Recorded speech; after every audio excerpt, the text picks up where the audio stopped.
I never needed their approval. That's the lie I kept telling myself. There I was, standing at the floor-to-ceiling windows of my corner office, the pulse of Seattle humming softly below me. Then my phone lit up with a message from my younger sister. Dad got laid off. Mom's medical debt is crushing us. I know you're barely getting by yourself, but anything you could spare would help. A sound escaped me. Not quite a laugh. More like something hollow cracking under pressure. If they only knew. 12 years. That's how far back I have to go. I was 16, standing in our cramped living room in Tucson, Arizona. My acceptance letter from the Rhode Island School of Design lay on the coffee table between us like a grenade. My father looked at it the way someone looks at an insult. That's not a career, Nadia.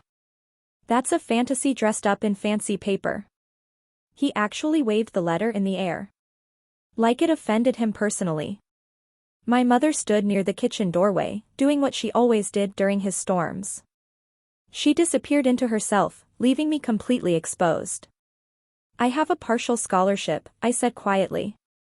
I've been saving since I was 14. Tutoring and summer jobs. I've figured it out. You're going into engineering like your sister. This conversation is over. Except it wasn't. No. One syllable. But it detonated something between us that could never be reassembled. His face went crimson. His fists curled at his sides. Then pack your bags. You want independence so badly? Go find it. But don't you dare come back here when it all falls apart. That night, I stuffed whatever fit into an old duffel bag. My sister Maria hovered in the hallway, watching me with enormous eyes. You're actually doing this? I don't have another option, I told her. I can't keep building someone else's version of my life. Just before I zipped the bag shut, Mom slipped into the room. She was quiet, as always. But she pressed something into my hand. A worn velvet pouch. Your Aunt Sophia wanted you to have this when the moment came, she whispered. I think this is that moment. Inside was a slender silver pendant, a folded handwritten note, and a small brass key. I read the letter later that night, curled up in a budget motel somewhere outside Phoenix. Nadia, if you're holding this letter, you've already done the bravest thing. You chose yourself. I'm proud of you before you've even begun. I knew right then I wouldn't be going back. Not to apologize. Not to beg. Only to build. The second letter from Aunt Sophia was shorter. I always knew you'd find your way. The key opens box 132 at Puget Sound Credit Union. Go when you're ready. Inside is everything you need to begin. Remember, true artistry isn't about creating beauty. It's about seeing value where the rest of the world sees nothing. My hands were shaking when I handed my ID to the teller the following morning. The box wasn't large. But what it held felt infinite. Several pieces of antique silver jewelry, neatly organized documents, and another letter in Sophia's distinctive handwriting. The letter told the story I'd never known. Aunt Sophia hadn't been a casual collector dabbling in pretty old things. She had been a serious, deeply knowledgeable antique dealer operating quietly through the 1940s, building a hidden legacy piece by piece. The jewelry wasn't decorative filler. It was rare Art Nouveau and early Art Deco craftsmanship, passed carefully through generations beneath everyone's radar. Take these to Marco Duca at Rain City Antiques. He'll tell you exactly what they're worth. When Marco set down his loupe and looked at me across the counter, I almost couldn't hold myself upright. $430,000. But the number wasn't even the most important thing he said next. You notice things most people walk right past, he said, studying me carefully. Have you ever considered learning this trade properly? That question rewired everything. Marco became my mentor. Over the next several years, he taught me how to authenticate precious metals, how to trace provenance through historical documents, how to read a room at auction, and how to find overlooked masterpieces buried beneath decades of dust at estate sales. I was completely consumed by it. By 19, I was running a small but profitable online vintage jewelry shop. By 23, I had a boutique on Capitol Hill with a loyal clientele and a growing reputation. And now, at 26, I operated a private antique brokerage with galleries spanning the entire West Coast and a personal net worth exceeding $14 million. No press coverage. No public profile. No announcements. My family still assumed I bounced between retail gigs and rented something small in Spokane. I kept it that way deliberately. Until Maria's message changed the calculation. I called her back within the hour. Bring Mom and Dad to my office tomorrow morning. Your office? She laughed nervously. What, the consignment place you used to help out? No. Rainer Tower. I'll text you the address. A pause. Then, Nadia, you can't just walk into Rainer Tower and pretend. I bought Rainer Tower outright last spring, I said, keeping my voice even. They'll let you in. Be there at 9. And tell Dad to bring every page of your parents' mortgage paperwork. Silence on her end. Just trust me, I said. See you tomorrow. The next morning I stood at my office window on the 30th floor, watching their old blue SUV pull carefully into the private entrance below. Even from this height, I could sense their hesitation as a security guard in uniform stepped forward and directed them past the main lobby to the executive elevator. The intercom chimed. Miss Russo, your family is here. Send them up, please. The moment they crossed the threshold, I watched the disbelief move through them like a current. Dad stopped dead in the center of the room. His eyes swept across the polished walnut floors, the gallery-lit display cases, and the floor-to-ceiling windows framing an unbroken panorama of the Seattle skyline. Mom gripped the door frame. Maria stood rigid behind them, blinking as though she could reset the scene if she tried hard enough. They'd arrived expecting a shared workspace, a modest desk in a WeWork somewhere.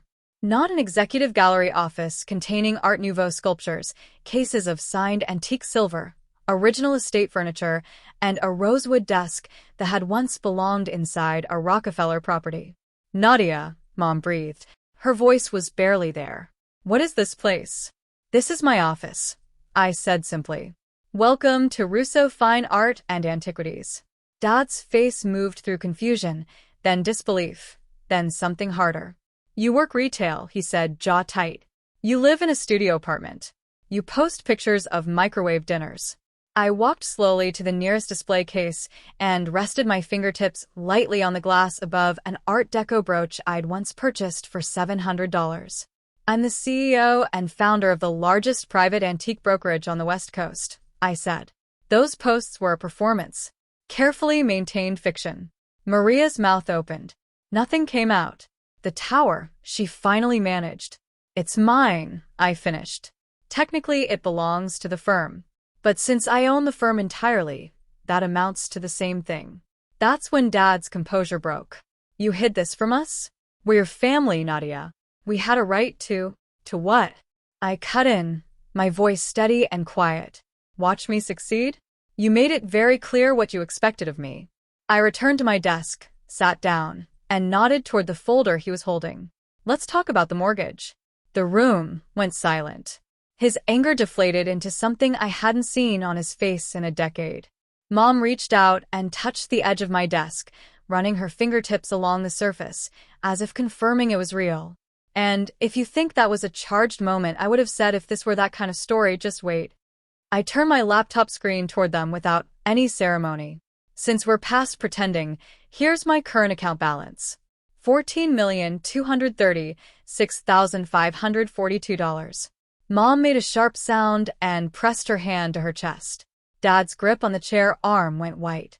Maria dropped the leather portfolio she'd been clutching, the same one she'd shown off proudly at Christmas after her promotion. This, I said, sliding a thick file across the desk toward them, is why you're actually here. I opened it to the first tab. You're 3 months behind on the mortgage. Foreclosure proceedings began 6 weeks ago. Maria's head snapped up. How do you know that? I own a controlling stake in Cascadia Trust, I said. Your mortgage lender. I've known for longer than you'd be comfortable with. I looked at Dad. The day trading losses from last fall. Then at Mom. the second round of hospital bills. Then, at Maria. The Capitol Hill condo flip that's hemorrhaging money. The room held its breath. Then Dad's voice came out rough and scraped. You watched us sink and said nothing. We're your family. I stood slowly, pressing both palms flat against the cool rosewood surface. Do you remember what you said the night I left? My voice was calm, deliberate. Don't come crawling back when you fail. Those were your exact words. We were trying to protect you from making a mistake. You were trying to make the decision for me, I said. Those are two entirely different things. I walked to the window. Seattle stretched out beneath me in every direction, the space needle catching the morning light in the distance. 10 years, I said quietly. No support, no faith. Just me, my judgment, and the key Aunt Sophia left behind. Mom's head lifted sharply. Sophia? What did she give you? Belief, I said, turning back toward them. She believed I was worth betting on when none of you could. I let the silence do its work. Every holiday gathering where you smiled and asked if I was still playing around with old jewelry. Every suggestion that I come work as Maria's assistant. I remember all of it. I met each of their eyes in turn. But now that you've seen what's on that screen, suddenly I'm worth your attention. Suddenly I matter. Dad straightened and shifted into the controlled tone he used when he wanted to sound reasonable. We can unpack all of that later. Right now the priority is... I raised one hand. He stopped. Before you redirect this conversation, let me show you something. I pressed a small button built into the desk panel. The wall screen behind me came alive. Document after document bloomed across the display. Bank statements, property deeds, loan defaults, investment losses, medical accounts. Everything's on the table now, I said. Every debt, every default, every bad bet. The total required to clear it all and put your household on stable ground is $2,400,000. Dad's expression shifted. Something I hadn't seen in his eyes in years moved through them quietly. Hope. Maria's lips parted. Mom reached over and laid her fingers gently on the back of my hand. I moved my hand away. Not harshly, just deliberately. I've had that money sitting in a reserve account for 3 years, I said. Every time a new collection notice went out, every time the situation worsened, I was watching. Waiting. Waiting for what? Maria asked softly. To see if any of you would take ownership. Stop blaming luck. Stop making the same decisions and expecting different results. I returned to my chair, settled into it, and folded my hands on the desk. Here's what's going to happen. The room went completely still. I will clear every debt. I will stop the foreclosure. I will establish a trust that keeps all 3 of you financially stable going forward. Voices rose in fractured relief. I lifted one hand again, with conditions. Silence dropped back down like a curtain. First, I met my father's eyes. You retire. Completely. No more market speculation, no more schemes. You've worked your whole life and spent the last several years undoing it. Rest. But the financial decision-making ends here. His jaw tightened. He looked at the desk. Second, I turned to Maria. The Capitol Hill project gets dissolved. And you enroll in that music therapy certification you abandoned 6 years ago when you decided real estate was more practical. Support and decided to use it as fuel anyway. I didn't share this for sympathy or applause. I shared it because too many of us are still making ourselves smaller to keep the peace. Still calling ambition selfishness. Still waiting for the people who underestimated us to. Maria's breath caught. A single tear moved down her face. She hadn't mentioned that program to anyone in years. Third, I looked at my mother. You're finally opening that bookshop you sketched plans for when I was 9 years old. Near Green Lake. I think you always said. I'll fund it completely.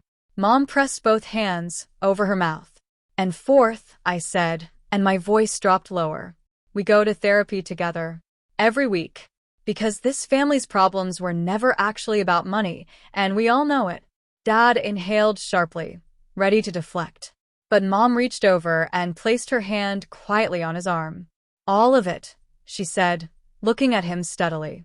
We do all of it. I pressed the intercom. Jasmine, please bring in the signature folders. The contracts were thorough. I handed them across the desk and told them to take the documents home and read every line before signing anything. They nodded, still visibly shaken. Dad held the folder with both hands, carefully, like it might dissolve. As they rose to leave, I spoke one last time. Dad. He turned in the doorway. What you said 10 years ago about calling you when I failed. His face was a complicated thing. Guilt and pride and regret all occupying the same space. I never failed, I said quietly. I just built something without you. They left without another word. I stood at the window and watched their SUV ease back into Seattle traffic until it disappeared into the current of the city. A moment later, Jasmine set a cup of chamomile tea on the corner of my desk. Are you doing okay? She asked. I thought about the years of solitary late nights. The holidays were spent alone in the office. The moments I sat with my own doubts so long that it started to feel like company. Then I thought about this morning. This room. This view. This quiet, settled feeling in my chest. Yeah, I said, a small smile finding its way to my face. I think I actually am. They came back the next morning with signed documents and something new between us that was fragile but real. It wasn't an overnight transformation. Years of distance and old wounds don't dissolve over breakfast. But it was a beginning. Dad retired. A few months later, over coffee on a quiet Tuesday, he apologized to me. I didn't cry, but something in me shifted when he said the words. A door I'd bricked over long ago opened just enough to let a little air through. Mom opened the Violet Finch bookshop in Fremont, nestled between a record store and a coffee roastery. The neighborhood discovered it immediately. She calls me on Sunday mornings now, excited about a new author event or a vintage first edition she tracked down. Maria dissolved the condo project without looking back. She's teaching music therapy at a community center in Ballard now. When she laughs on the phone these days, it sounds like it belongs to her. And me? I kept building. But out in the open this time. No more editing myself down. No more performing smallness so other people could feel larger. Aunt Sophia's jewelry box still sits on the corner of my desk. Inside it is the one piece I never brought to auction, never appraised, and never even considered selling. A simple gold locket with her photograph tucked inside. On the hard days, I open it and read her note one more time. True artistry isn't about creating beauty. It's about recognizing worth where others see nothing. She was right about everything. And the rarest thing I ever learned to value, the discovery that changed everything else, wasn't silver or gold or estate furniture or a safety deposit box full of someone else's legacy. It was the understanding that I was worth something, long before anyone else agreed. If any part of this story landed with you, say something below. Tell me about the moment you stopped waiting for someone else's permission. Tell me about the version of yourself you built in the quiet, when no one was watching. This story belongs to everyone who was written off early.